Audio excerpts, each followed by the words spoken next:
Assalamualaikum warahmatullahi wabarakatuh. Perkenalkan nama saya Ratika. Di sini saya akan menjelaskan mengenai siklus penggajian. Siklus penggajian adalah rangkaian aktivitas bisnis berulang dan operasional pemrosesan data terkait yang berhubungan dengan cara efektif dalam mengelola pegawai. Tugas-tugas yang penting adalah merekrut dan mempekerjakan pegawai baru, melatih para pekerja, memberikan tugas pekerjaan, dan memberikan kompensasi berupa gaji, mengevaluasi kinerja, dan memberhentikan pegawai sukarela atau dipecat. Baik, itu saja yang bisa saya jelaskan.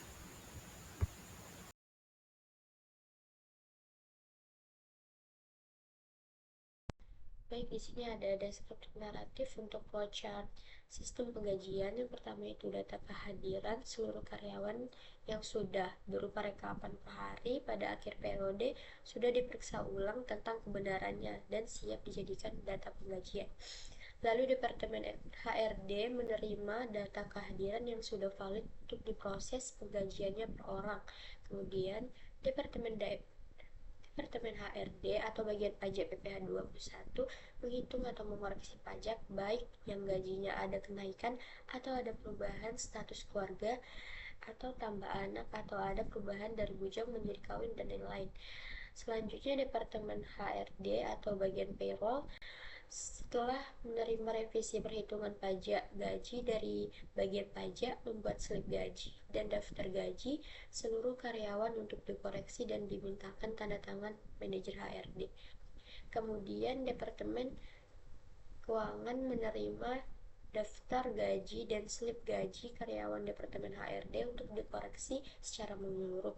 Yang terakhir, apabila Departemen Keuangan menemukan ada kesalahan hitung atau salah ketik, harus segera mengembalikannya ke Departemen HRD atau di cancel.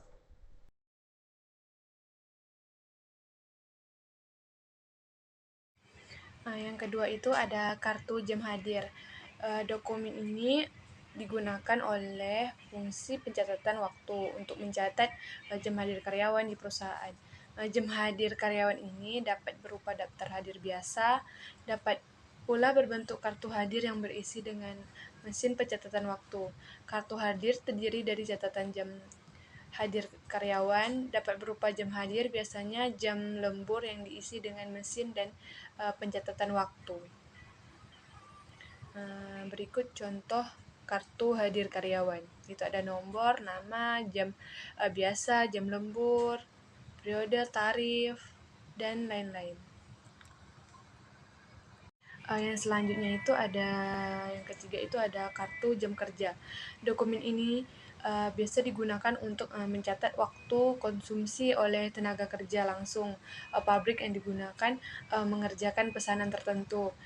Berikut contoh kartu jam kerja. Itu tuh ada box, potongan, nama, tanggal, nomor kartu, jam kerja, waktu, nama barang, mandor, kepala bagian, jumlah potongan barang, dan tanda tangan. Selanjutnya itu daftar gaji dan upah. Dokumen ini membuat daftar gaji bruto setiap pegawai dikurangi potongan berupa PPN pasal 21, utang karyawan, iuran untuk organisasi karyawan, dan lainnya sebagainya.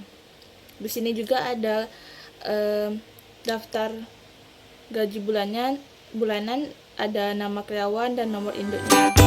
Selanjutnya, slip gaji dan upah. Slip gaji adalah dokumen penting yang diberikan perusahaan kepada karyawan sebagai bukti pembayaran gaji. Dokumen ini berisi rincian lengkap mengenai penghasilan dan potongan yang diterima karyawan dalam periode tertentu atau biasanya bulanan. Di sini juga ada sudah dipaparkan ada nama NIK, potongannya, pendapatan, nama perusahaannya juga, alamatnya, tinggal dimasukin saja. Dalam siklus penggajian, yang pertama itu ada data waktu kerja yang tidak akurat. Nah, pengendaliannya itu menggunakan sistem absensi otomatis untuk memastikan keakuratan data kehadiran. Terus yang kedua itu ada pemrosesan penggajian yang tidak akurat. Nah, pengendaliannya itu pemisahan tugas merupakan langkah penting untuk mencegah kecurangan dan kesalahan.